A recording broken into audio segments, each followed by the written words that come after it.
Yo, what's going on, Mr. Misters? It's Mr. Eric, Friday, November 26, 2021. Obviously, yesterday was Thanksgiving. And you know what comes after Thanksgiving? Black Friday. Now, I don't know how this whole Black Friday thing started, but I've been told that Black Friday is the first day of Christmas season, so that's when holiday shoppers start to come out and buy stuff for friends, family, co-workers, yada, yada, yada. So, when there's more people buying stuff, that means there's more businesses selling stuff. When businesses sell more stuff, they start to generate more revenue and make more profit. Now, when they make more profit, their balance sheets start to go from red, which is negative, to black. Now, I don't know why they don't use red and green. It makes a whole lot more sense to me. I guess they just want to be racist and use black. No, let's not get into racism, though. I think racism is pretty much a hoax in this country. There's no such thing as institutional racism. There's individual cases of racism, but the country being racist, that's a joke to me. If you believe in institutional racism, you got some problems in your mind. You're just looking for excuses.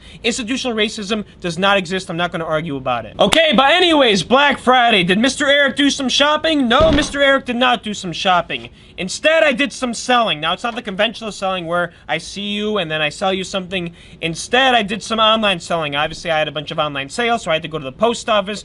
But after that, I did one new thing that I've been meaning to do. I set up my first FBA shipment in a couple months. Now, Mr. Eric, how are you gonna set up an FBA shipment if you're still dealing with restock limits? Well, what I did was I combated the problem head on. I knew that my Amazon account had restock limits of 1,000, and I was at my max. I had like 2,000 in inventory. So how am I gonna bypass the situation? Well, it's pretty simple. I'm just gonna set up another Amazon account using an LLC. Yup, I have an LLC now, so I got my personal Amazon account, and then I got my LLC Amazon account, so I can use both accounts to sell stuff. And the LLC account, I can send in more stuff FBA. So that's what I worked on today. I worked on getting an FBA shipment of books into the Amazon warehouse. I spent the whole day getting stuff ready, sorting stuff by condition, getting them in boxes, and I went to UPS to drop off those boxes. Now, after I dropped off all my FBA books at UPS to then eventually go to the warehouse, Amazon warehouse, I went back to the warehouse to work on getting rid of some duds. Now, what are duds? If you've heard in some other videos, duds are books that aren't worth anything, that people don't want to buy anymore. They're trash books.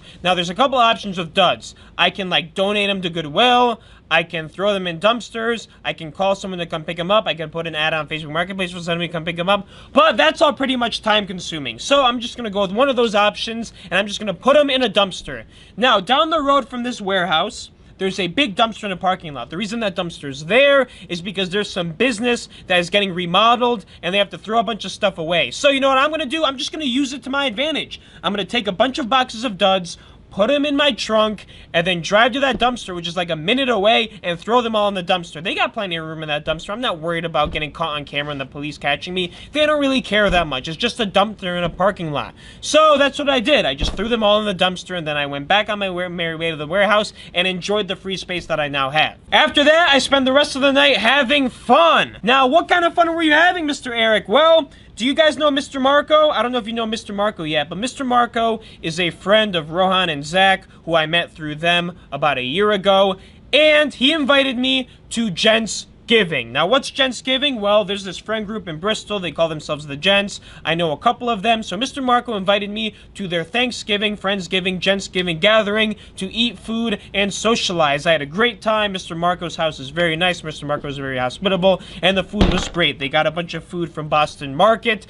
I enjoyed eating it so much that I got like 2 helpings. Dude, I'm telling you, if you hate on Boston Market, you got some problems. That was probably the juiciest turkey I've ever eaten. The stuffing was awesome too. The sweet potatoes came with marshmallows on top, and they were caramelized. Oh my god! And the apple pie that Lava brought, oh lord. I don't think he brought it though. I think he made it. He made it and brought it.